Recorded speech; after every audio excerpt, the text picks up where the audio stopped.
These lips are mine. The grand auditorium of Westfield Medical University was alive with energy, buzzing with the eager voices of students ready to embark on another grueling academic year. The air smelled of polished wood, crisp notebooks, and freshly brewed coffee. Every chair was filled, every eye was fixed on the stage where the man of the hour stood tall and unwavering, Dr. Gross Smith.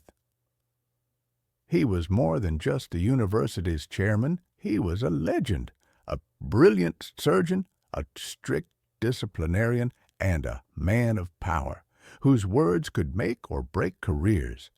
His presence commanded attention, and his reputation preceded him. Samantha Hayes sat frozen in the third row, her heartbeat a deafening drum against her ribs. Her fingers tightened around the armrest of her seat as his voice filled the hall. Excellence is not an aspiration at Westfield Medical University. It is the standard.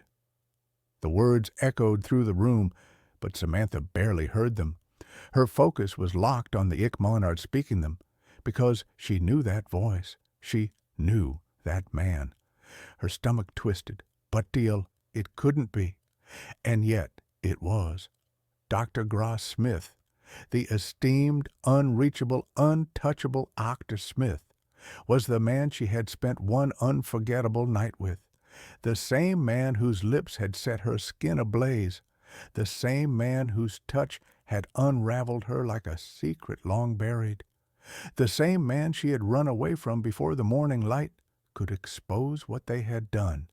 She had been reckless, careless, that night lost in the magic of the university's masquerade gala. She hadn't cared about names or reputations. She had wanted escape just for a moment, just for one night. The anonymity of the masks had made it feel like a dream, a fevered, dangerous dream, until now. Now, standing on that stage, dressed in a perfectly tailored black suit, he was looking directly at her. Recognition flickered in his storm-gray eyes. A slow, deliberate smirk curled at the edges of his mouth. Her breath caught. The room seemed to shrink, the hundreds of students around her fading into nothingness. It was just the two of them, and the weight of their secret pressed down on her like a storm cloud ready to break. Then he spoke again. This time his voice dipped slightly, just enough for her to know the words were meant for her. These lips are mine. Heat crawled up her neck. Next time, don't you dare run away from me. Samantha's grip tightened on the chair, her nails digging into the fabric. Every nerve in her body screamed at her to move, to run, just like she had that night. But this time, there was nowhere to go. She was trapped, because now he knew who she was. And from the look in his eyes, he wasn't going to let her forget it. Chapter 2. The Encounter. Samantha barely heard the rest of the speech. Her mind was an uncontrollable whirlwind, her body stiff with tension. The moment the applause erupted, signaling the end of Dr. Smith's address, she shot up from her seat and bolted toward the exit. But she didn't get far. A firm, unyielding grip closed around her wrist just as she reached the hallway. She turned sharply, her breath hitching as she looked up into those piercing gray eyes. "Running away again, Samantha?" Gra's voice was smooth, controlled, but there was a dangerous glint in his eyes. She yanked her wrist free, ignoring the way her skin burned where he had touched her. "Dr. Smith?" "Gra," he corrected, stepping closer. "Dr. Smith," she repeated firmly, planting her feet. "That night was a mistake, a misunderstanding. I didn't know who you were, and you didn't know who I was." His smirk deepened. "Oh, I know who you are now. His gaze swept over her, making her feel both exposed and challenged. And that night, that was not a mistake. Samantha exhaled sharply. It can't happen again. Says who? Says me, she shot back. I worked too hard to get into this program. My future, my entire career is at stake. I can't afford complications. He studied her, his eyes searching hers. Then, in a move that made her breath catch, he leaned in just enough for his words to brush against her ear. What if I said, I don't care about complications? Her pulse hammered. Then that would make you reckless. Or determined.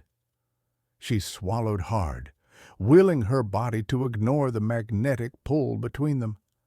This conversation is over. She turned to leave, but his voice stopped her in her tracks. You can run, Samantha. His voice was low, taunting, but I always get what I want. She didn't look back. She couldn't. If she did, she might fall right into the trap she was desperately trying to avoid. But deep down, she knew the truth.